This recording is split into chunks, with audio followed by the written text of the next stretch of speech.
नमस्कार, मैं doctor Narendra Kumar drawing and painting से। अब तक जैसे हम चर्चा कर रहे थे अभी बीए पार्ट फर्स्ट के चित्रकला विषय, और हमारा जो इसके अंदर जो टॉपिक चल रहा था वो चल रहा था कंपोजिशन या संयोजन के सिद्धांत, यानी कि प्रिंसिपल्स ऑफ कंपोजिशन। तो अब तक जैसे मैंने बताया था आप लोगों को कि संयोजन किसे कहते हैं, संयोजन से क्या तात्पर्य रहा है, फिर जैसे संयोजन के प्रिंसिपल्स कौन कौन से हैं। तो मैंने बताया जैसे दो या दो से अधिक कला तत्वों, यानी जो कला तत्व हैं, चित्रकला के जो तत्व हैं, इनके बारे में मैंने शुरू में पहले इससे पूर्व में हम चर्चा कर चुके हैं। तो चित्रकला के तत्व कौन कौन से हैं? रेखा, रूप, वर्ण, तान, पोत और अंतराल यानी स्पेस। यानी कि यहाँ पे इस कला के अंदर हमें ये चीज़ देखनी है कि एक तो चित्रकला के तत्व हैं और दूसरे हैं कला के अंग, जिनको हम बोलते हैं षडंग, जिनके बारे में इससे पूर्व हम चर्चा कर चुके।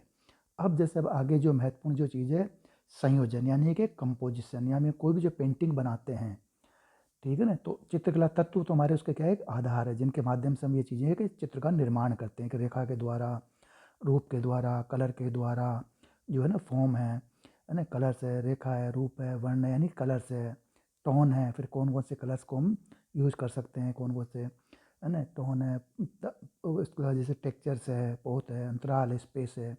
तो इनके द्वारा हमें चित्र का, इनके तत्वों के द्वारा हम चित्रों का निर्माण करते हैं। लेकिन अब उन चित्रों को, इन तत्वों को हम किस तरह से यूज़ करें, किस पे जो हमारे एक स्पेस है, इनको किस तरह से हम कंपोज करें, यानी कि संयोजन करें, तो वो इसके लिए जो प्रिंसिपल्स हैं इसके, यानी कि संयोजन के जो सिद्धांत है, कंपोजिशन, प्रिंसिपल्स ऑफ कंपोजिशन, या यूँ कह सकते हैं हिंदी में संयोजन के सिद्धांत, इसके जो प्रिंसिपल्स हैं। तो पहले जैसे मैंने बताया था कि संयोजन से क्या तात्पर्य है, जैसे दो है, दो अथवा अधिक कला तत्वों की समरसतापूर्ण संयोजना और चित्र के सभी तत्वों जैसे रेखा, रूप, तान, पोत आदि को संयोजन के नियमों। तो अब संयोजन के जो नियम है इनके बारे में हम आगे ये चर्चा करेंगे कि संयोजन के प्रिंसिपल्स हैं। तो इसके जो 6 प्रिंसिपल्स हैं, मैंने बताया कि जैसे सहयोग या एकता, यानी कि यूनिटी। तो इसका जो पहला प्रिंसिपल है कंपोजिशन का यानी पेंटिंग का, वो है सहयोग, और दूसरा है सामंजस्य यानी हारमनी, तीसरा है बैलेंस, संतुलन, चौथा है प्रभाविता अथवा प्राबल्य, यानी कि डोमिनेंस ऑफ एम्फेसिस, पांचवा है प्रवाह, ताल या लय जिसको बोलते हैं रिदम, और छठा है प्रमाण या अनुपात, और इसको बोलते हैं प्रपोर्शन।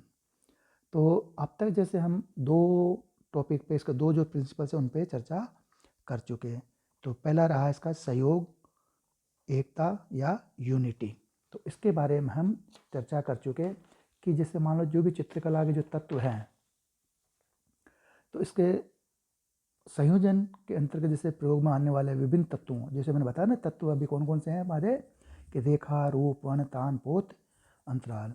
तो संयोजन के अंतर्गत जैसे मान लो प्रयोग में आने वाले विभिन्न जो तत्वों के मध्य एकता व समानता, जिसमें संपूर्ण संयोजन यानी कंपोजिशन एकता के सूत्र में बंधा रहे, यानी कि जो ये जो तत्व हैं, तो ये जो विभिन्न तत्व हैं, रेखा है, रूप है, तान है, पोत आदि, सभी एक दूसरे से संबंधित हो, तभी चित्र में सहयोग संभव है। और विभिन्न तत्वों के मध्य एक तर्क संगत संबंध को ही सहयोग या यूनिटी कहते हैं।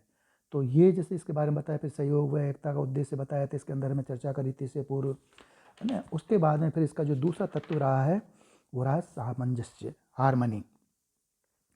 तो इसके बारे में जैसे मैंने बताया था, कला रचना के अंतर्गत प्रयोग में आने वाले वही जो कला तत्व है, हमारे पास जो मटेरियल क्या है इसका कंपोजिशन के लिए, जो कला के जो तत्व हैं, और इनमें तत्व कौन कौन से, जिनके द्वारा फर्स्ट है रेखा, रूप, वही वर्ण, ठीक है ना। तो कला रचना के अंतर्गत जो भी हम कोई कंपोजिशन बनाते हैं या कोई पेंटिंग बनाते हैं,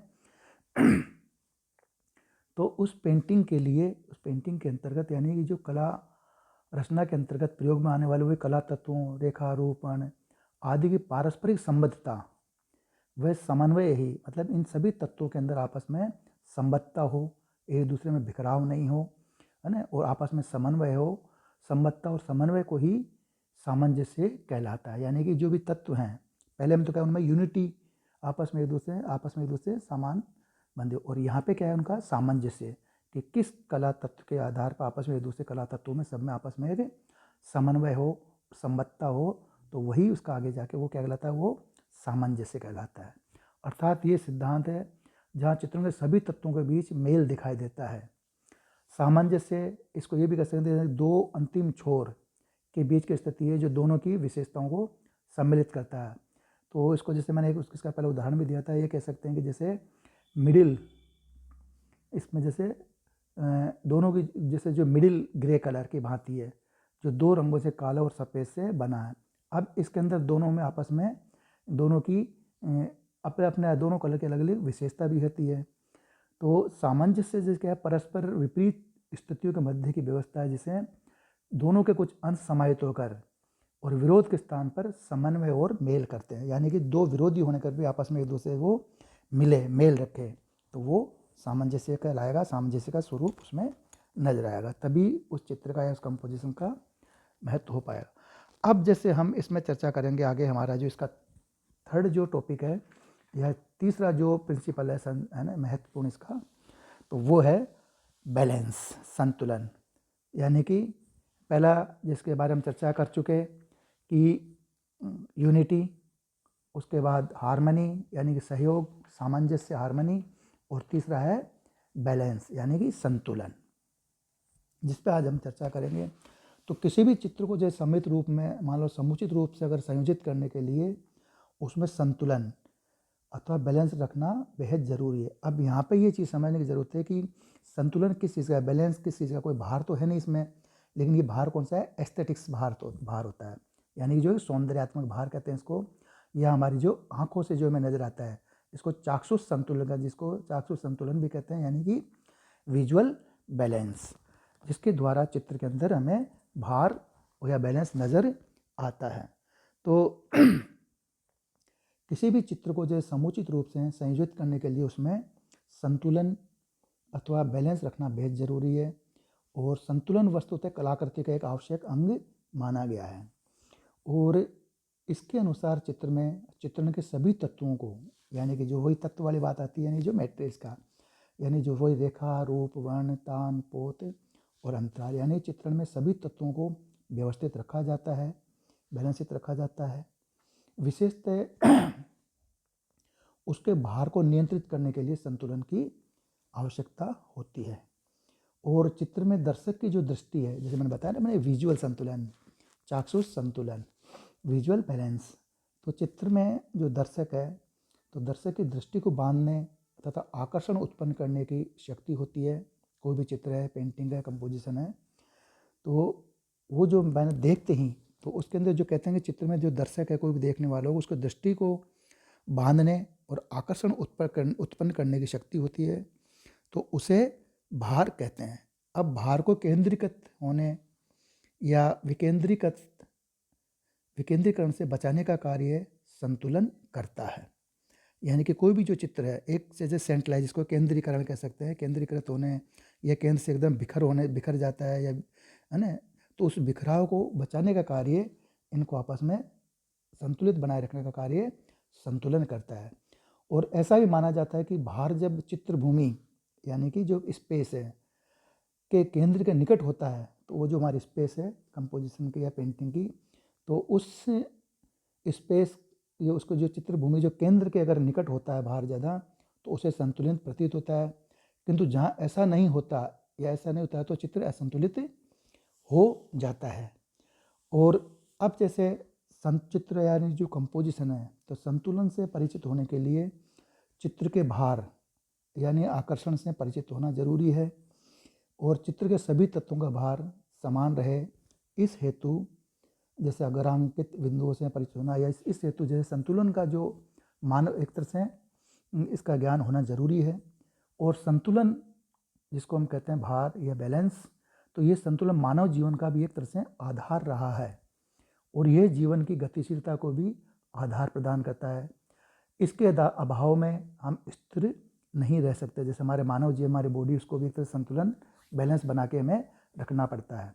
यह बैलेंस के अनुसार हम अगर इसमें असंतुलन हो जाता है, या असंतुलन की भावना असुरक्षा की भावना को जन्म देती है। तो यानी कि एक तरह से कह सकते हैं संतुलन मानव जीवन का भी एक तरह से आधार है, और ये जीवन की गतिशीलता को भी आधार प्रदान करता है। इसके अभाव में हम स्थिर नहीं रह सकते और असंतुलन असुरक्षा की भावना को जन्म देता है। और मानव शरीर के सभी अंग संतुलित होकर ही उसे जीवन में गति प्रदान करते हैं। जैसे शरीर में 2 आंखें, 2 हाथ, 2 पैर एवं अन्य सभी अंग मिलकर ही संतुलन की स्थिति उत्पन्न करते हैं। एक के भी अभाव में असंतुलन पैदा हो जाता है। तो वही हमारे जीवन की भांति दृश्य कलाओं यानी कि जो चाक्षुष कला है जो हमें नज़र आती है, जिसमें चित्रकला, मूर्तिकला, ठीक है ना, संगीत, तो ये अपने चित्रकला, मूर्तिकला, तो ये जैसे हमारे जो एक तरह से दृश्य कलाओं वह अन्य कला रूपों में भी संतुलन एक महत्वपूर्ण सिद्धांत माना जाता है। अब दृश्य कलाओं में यानी विजुअल आर्ट्स में दृश्य कलाओं में ये संतुलन भौतिक तुला के रूप में नहीं होगा। जैसे मैंने बताया था ना अभी स्टार्टिंग में कि यहाँ पे कलाओं के अंदर संतुलन क्या है कि एक भौतिक तुला के रूप में नहीं है कि हम किसी तौल के या किसी से ग्राम के वजन करके हम किसी चीज़ को रखेंगे। यहाँ पे जो भार है, वजन है, बैलेंस है, वो है हमारे चाक्षुष संतुलन यानी कि हमारे विजुअल बैलेंस के रूप में देखा जाना चाहिए, यानी कि एस्थेटिक सेंस के रूप में कि उस पेंटिंग के अंदर किन इन जो आकार है, फॉर्म्स हैं, कलर्स है, उनका आपस में संतुलन या बैलेंस आपस में नज़र हमें आ रहा नहीं। अगर जैसे मान लो अगर कहीं पे कलर दूसरा कलर लग गया, उसके विपरीत कलर लगा या फॉर्म कहीं पे एक तरफ छोटी एक तरफ से बड़ी है, तो वो हमारी आंखों को देखते ही हमें तुरंत नज़र आएगा। तो उसको बोलते हैं हम विजुअल बैलेंस। अब उसी तरह से जो विजुअल बैलेंस ये हमें आंखों से नज़र आता है, ये एक एस्थेटिक सेंस के आधार पर भी हमें एस्थेटिक्स बैलेंस भी इसको कहते हैं।